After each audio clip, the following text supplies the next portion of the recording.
Bienvenue dans les tutos, des vidéos pratiques pour vous aider à mesurer l'impact de votre entreprise et à progresser dans le temps. Aujourd'hui, on s'intéresse au BIA, le Bee Impact Assessment, qui est l'outil d'évaluation d'impact proposé par l'ONG Bilab, qui fait également la certification B Corp, qui est aujourd'hui une certification détenue par près de 4000 entreprises dans le monde. Et il y a plus des centaines de milliers d'organisations qui utilisent le BIA. On va voir comment bien prendre en main cet outil et pour cela, je vous propose un parcours en 4 étapes. Tout d'abord, comment créer son compte dans le BIA.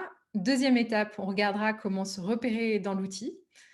Troisième étape, on remplit rarement le BIA tout seul et donc je vous expliquerai comment rajouter des membres d'équipe et quels sont les droits en fait d'utilisation associés.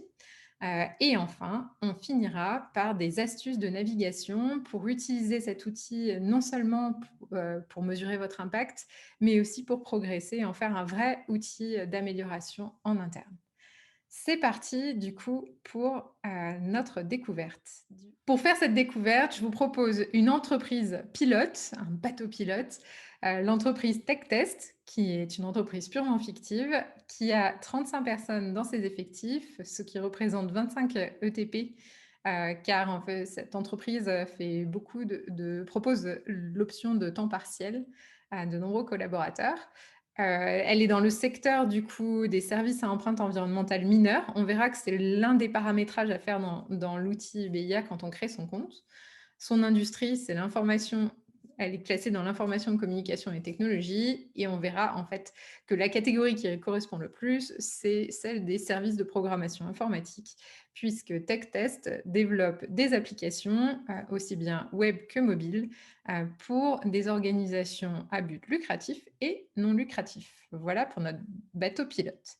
Pour créer son compte, il suffit de se rendre sur beimpactassessment.net. Quand vous cliquez sur beimpactassessment.net, vous arrivez sur cette page d'accueil en anglais et tout ce que vous avez à faire, c'est à cliquer sur le bouton Login en haut à droite de votre écran. Il vous amènera sur cette page ici qui va vous permettre de créer votre compte. La première chose que vous pouvez faire déjà, c'est de changer la langue et de passer en français pour avoir toute l'interface basculée en français, puisque le BIA est disponible en plusieurs langues. Là, vous avez juste à rentrer votre prénom, votre nom. Donc, disons que Marie Test est la fondatrice de TechTest. Vous rentrez ensuite l'adresse mail correspondant à votre compte. Donc là, ici, je vais mettre l'adresse de notre support. Vous créez un mot de passe que voici. Et ensuite, vous acceptez les conditions politiques de confidentialité et conditions d'utilisation et vous inscrire. Là, vous allez arriver sur la deuxième étape de l'enregistrement où vous allez d'abord remplir le nom de votre entreprise, TechTest, sélectionner dans quel pays, région elle se situe. Donc, nous, en l'occurrence, en Suisse. La région, c'est pour indiquer votre canton. Donc, nous, on est dans le canton de Vaud. La date de fin du dernier exercice, c'est pour indiquer en fait quand est-ce que vous avez fait la clôture fiscale de votre entreprise. Donc nous, notre entreprise a clôturé ses comptes pour la dernière fois le 31 décembre 2020. Vous cliquez sur continuer et là, vous êtes face à la sélection justement du secteur, de la catégorie industrielle et de votre industrie. Le secteur, en fait, il en existe 5 grands types dans le BIA. Et l'idée, en fait, c'est que c'est ces 5 grands types qui vont déterminer les sous-catégories en dessous. N'hésitez pas à nous contacter à l'adresse bicorpbooster@wiserimpact.com pour qu'on vous aide à trouver le bon paramétrage selon votre entreprise, parce que c'est une erreur classique, je dirais, au moment de la création de compte. Donc, n'hésitez pas à nous contacter pour qu'on vous aide à faire cette étape-là. Nous, en l'occurrence, donc en tant qu'entreprise de la tech, nous sommes un service avec une empreinte environnementale mineure. Et notre catégorie industrielle, c'est justement information, communication et technologie. Et nous, notre spécificité chez TechTest, c'est qu'on fait des services de programmation informatique. Voilà. Et donc, ensuite, dernière étape, donc là, on a choisi le secteur, ce qui va paramétrer une partie de notre compte et le choix du pays va aussi déterminer un élément de notre compte. Dernier élément, c'est le nombre de collaborateurs. Alors, comme je vous disais en introduction, on est 35 personnes et ce qui représente 25 ETP. Et donc ici, on s'intéresse non pas au nombre de personnes, mais bien au nombre d'ETP. Et vous avez différentes catégories en fait de tranches en fait de nombre de collaborateurs. Donc nous, on est dans la catégorie 10 à 49 dans mon exemple. Votre position, c'est donc la position de la personne qui crée le compte. Moi, je vous ai dit que j'étais la fondatrice de l'entreprise. C'est juste à des fins de statistiques que vous avez besoin de le remplir. Et enfin, commencer. Et là, votre compte est en train d'être paramétré.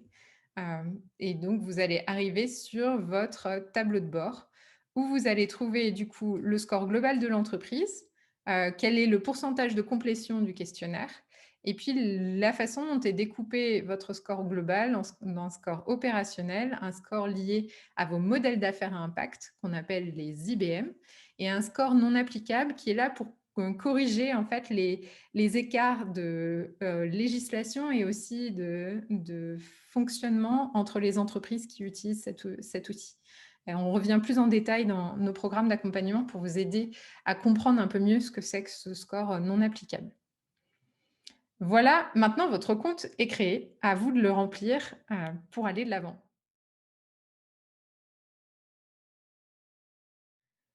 Vous avez créé votre compte dans le BIA et maintenant je vais vous montrer comment naviguer l'outil, comment il est organisé. Vous avez tout d'abord votre tableau de bord qui vous dit en fait les prochaines étapes de ce qu'il y a à remplir. Dans cette fenêtre-là, vous voyez également dans quelle version de l'outil vous êtes et aussi dans quel track, c'est-à-dire quel a été le paramétrage du compte dans lequel vous êtes. Donc nous, comme on est une entreprise en Suisse, on est dans les marchés développés avec la catégorie 10 à 49 employés en ETP. Le secteur, c'est donc les services. Et puis là, vous retrouvez la catégorie industrielle et l'industrie que l'on a sélectionnée. Ce qui est beaucoup plus intéressant, c'est d'aller directement dans évaluation B d'impact qui vous redonne donc le score de votre entreprise, mais surtout vous montre les 6 grandes catégories à remplir dans le BIA. Donc vos 5 domaines d'impact, à savoir la gouvernance, les collaborateurs et collaboratrices, la collectivité, l'environnement et les clients. Et puis un formulaire lié aux exigences de transparence sur lequel on reviendra plus en détail dans une autre vidéo pour vous expliquer justement à quoi sert ce formulaire et surtout comment remplir ces questions. Vous pouvez ensuite, une fois que vous êtes sur cette interface de navigation, cliquer sur Continuer pour rentrer dans une en fait, des catégories d'impact. Et là, vous pouvez voir les différentes questions qui, à ce stade-là, ne sont pas remplies, sauf celle-ci, la dernière année fiscale, puisque au moment de la création de votre compte, nous avons indiqué pour l'entreprise TechTest que sa clôture d'année fiscale était au 31 décembre 2020. Voilà pour l'organisation d'une section d'impact. Vous pouvez ensuite filtrer les différentes questions ici. Vous pouvez également télécharger ici en version Excel l'ensemble des questions avec le score obtenu et les points disponibles par question ou imprimer en PDF. C'est une fonction particulièrement utile au moment où vous faites de la relecture et vous voulez vous asseoir à côté d'une personne qui a les réponses et peut les valider. Voilà pour une section d'impact. Vous avez ensuite d'autres fonctionnalités que vous pouvez aller utiliser dans l'outil, notamment les rapports. Le premier étant Performance BIA, qui vous aide en fait à comparer ici le score de votre entreprise par rapport au score d'autres entreprises qui utilisent l'outil et aussi par rapport à d'autres entreprises qui ont obtenu la certification et notamment ce qu'on appelle les Best for the World, qui sont traduits ici par lauréat mondial. Ce sont des entreprises qui sont les top scoreurs d'une catégorie ou de l'ensemble des catégories dans la communauté des entreprises certifiées B Corp. Donc, je dirais, ce sont des pionnières dont vous pouvez vous inspirer. Cela vous permet d'étalonner votre performance par rapport à ces entreprises. Ici, comme vous pouvez le voir, dans la gouvernance, on va retrouver les sous-domaines d'impact que l'on voyait au-dessus des questions, qui s'affichent ici. Et une fois que vous aurez rempli, vous pourrez ensuite aller comparer, analyse comparative, votre score à d'autres tailles d'entreprise pour chaque élément en fait, que vous avez rempli. Le rapport de vérification est une fonction qui sert, principalement pendant la phase d'audit pour se certifier Bicorp, donc c'est quelque chose que vous n'en avez pas forcément besoin. Le rapport sur le signé, qui est en fait Bookmark Report en anglais, est là pour vous aider à retrouver des questions, que vous avez bookmarkées. Alors, que je m'explique. Repartons dans la section gouvernance, ici, et mettons que vous vous intéressez ici à cette question, prise de décision sociale et environnementale, où vous allez expliquer que dans votre entreprise, qu'est-ce qui est fait en matière de suivi et d'intégration de la performance sociale et environnementale. Eh bien, vos managers ont dans leur description de poste des critères sociaux et environnementaux. Vous avez aussi un conseil d'administration qui revoit cette performance. Et donc, une fois que vous avez complété ces réponses, vous les enregistrez et vous vous rendez compte que votre score ici a évolué en fonction des réponses que vous avez apportées. Mais vous avez un doute peut-être sur est-ce qu'aujourd'hui on a effectivement une formation de nos employés qui inclut ces critères. Vous pouvez marquer en signé cette question et nous allons la retrouver du coup ici dans le rapport sur le signé, cette question sur la prise de décision sociale et environnementale. Ce que vous pouvez également faire sur cette question, c'est vous fixer un objectif. Et là, ici, c'est ce que nous allons faire avec l'étoile. Là, ce sont les réponses que vous avez sélectionnées aujourd'hui. Justement, vous avez consulté votre collègue qui vous a informé qu'il n'y avait effectivement pas de formation des employés sur ces sujets aujourd'hui. Vous mettez ça comme axe de progrès et mettons que c'est quelque chose que vous voulez mettre en place d'ici 3 mois. Là, vous pouvez définir de recevoir un rappel par email et vous enregistrez en bas à droite et vous voyez une petite étoile s'afficher qui va venir se mettre dans votre rapport d'objectifs. Ici même, les objectifs en cours avec votre date d'échéance qui a été automatiquement calculée en fonction de la date où vous avez défini votre objectif. Le rapport d'amélioration, ce sont en fait des questions où vous avez justement listé des éléments sur lesquels vous aimeriez vous améliorer. Et dans vos objectifs, vous allez aussi voir parfois remonter des questions selon les réponses que vous avez apportées à d'autres questions pour vous permettre toujours de trouver des axes d'amélioration possibles. Ça, c'était pour la fonction des rapports dans l'outil. Enfin, vous avez ici tous les éléments qui vous permettent de mieux comprendre comment on devient une entreprise certifiée Bicorp, quelles sont les conditions qui sont détaillées là et sur lesquelles on reviendra dans une future vidéo. Voilà, maintenant vous savez vous repérer dans le BIA. Je vais vous montrer comment ajouter d'autres personnes, puisque pour l'instant, il y a uniquement Marie-Test qui est en train d'utiliser le compte de TechTest. Pour cela, vous vous rendez dans Paramètres en bas à gauche, ici, et vous cliquez sur Membres de l'équipe. Et comme vous pouvez le voir, on voit uniquement le compte qui a été créé dès le départ. Vous allez vouloir ajouter de nouvelles personnes, et donc vous cliquez sur Envoyer une invitation. Vous rentrez justement le prénom et le nom de la personne que vous voulez inviter. En l'occurrence, Marie a décidé de faire appel à moi, à Sophie Conchon, pour l'aider à mieux remplir son BIA de façon fiable.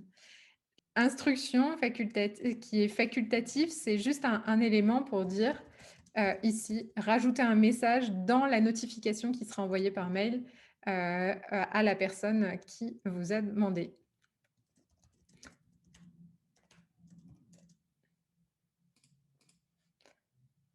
Et j'envoie maintenant la notification, ce qui va permettre à Sophie, qui est invitée aujourd'hui, de se connecter. Suite à l'ajout de Sophie dans le BIA, celle-ci va recevoir un email de notification Bilab qui propose d'aider TechTest, donc l'entreprise, à mesurer son impact.